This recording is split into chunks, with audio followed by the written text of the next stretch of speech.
L'abondance de la mitraille verbale ne compense jamais l'imprécision conceptuelle du tir.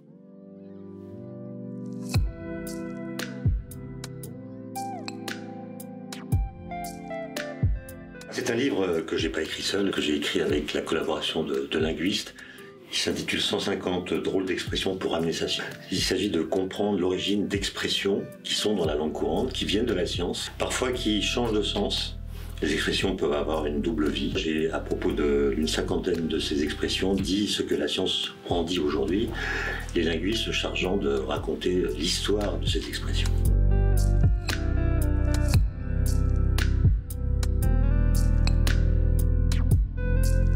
Ça a à voir avec le fil à plomb et ça a à voir avec le plomb.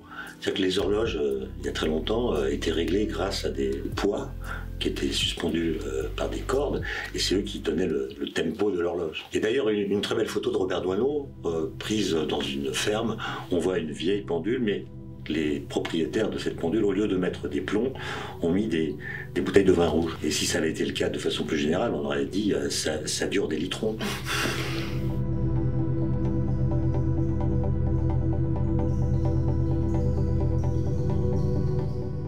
D'abord, il y a une contradiction presque logique, parce que si tout était relatif, il serait relatif que tout est relatif. Cette phrase serait en quelque sorte démentie par elle-même. Et puis souvent, on l'utilise comme si elle était le résumé de la théorie de la relativité d'Einstein. Einstein lui-même a regretté dans les années 30 que sa théorie ait porté ce nom, parce que la théorie de la relativité d'Einstein, en fait, c'est une théorie de l'absolu. C'est tout le contraire d'une théorie de la relativité.